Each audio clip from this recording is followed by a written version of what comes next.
ముఖ్యమంత్రి గారు నమస్కారం. మీ రాజకీయ కక్షలు లేకపోతే మీ రాజకీయంగా మీరు వైఎస్ఆర్ కాంగ్రెస్ పార్టీ జగన్మోహన్ రెడ్డి గారిని ఎదుర్కోలేదు. చివరికి పరిశ్రమల మీద ఈ రాజకీయ కక్షలు చూపించడం మాత్రం చాలా తీవ్రంగా ఆక్షేపించాల్సిన విషయం అని ప్రజలు గమనించాలని కోరుతా ఉన్నాం. దాదాపు 7,300 కోట్ల రూపాయలు కేంద్ర రాష్ట్ర ప్రభుత్వానికి పన్నుల రూపాయల ఆదాయం తెచ్చిపెట్టే సంస్థ. కొన్ని వేల మందికి ఉద్యోగాలు, ముఖ్యంగా కరువు ప్రాంతం, రాయలసీమ ప్రాంతంలో వాటికి సజావుగా చట్టబద్ధంగా కోర్టు చెప్పిన విధంగానే అన్ని అనుమతులు హక్కులతో కార్యక్రమాలు నిర్వహిస్తూ ఉంటే భారతీయ సిమెంట్స్ ఈ రోజున మీరు మీ పార్టీ ఎమ్మెల్యేలు లేక ఎమ్మెల్యేల మా మనుషులుగా చెప్పబడుతున్న వాళ్ళు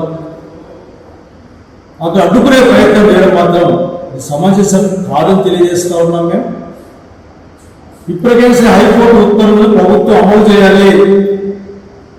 పరిశ్రమలకు రక్షణ కల్పించాల్సిన బాధ్యత, చట్టబద్ధమైన పరిశ్రమలకు రక్షణ కల్పించాల్సిన బాధ్యత ప్రభుత్వానిది. ఆ జిల్లా కలెక్టర్ గారు, ఆ ఎస్పీ గారు మిమ్మల్ని రాజ్యాంగబద్ధమైన కార్యక్రమం నిర్వహించమని మేము కోరుతా ఉన్నాం. అట్లాగే రోజువారీ వచ్చే నష్టం, అక్కడ ఉద్యోగస్తులకు నష్టం, ఆ ప్రాంతానికి నష్టం, అట్లాగే రాష్ట్ర ఆదాయానికి నష్టం అని తెలియజేస్తా ఉన్నాం.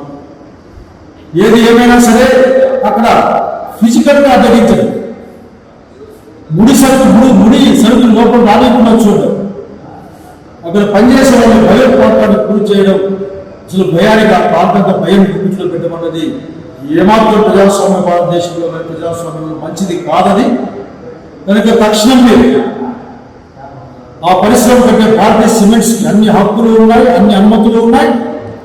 ఈ ప్రభుత్వాలకు, కేంద్ర రాష్ట్ర ప్రభుత్వాలకు ట్యాక్సేషన్ ఇచ్చి నిరుద్యోగులకు ఉద్యోగాల సంస్థగా డిమాండ్ చేస్తా ఉన్నాం.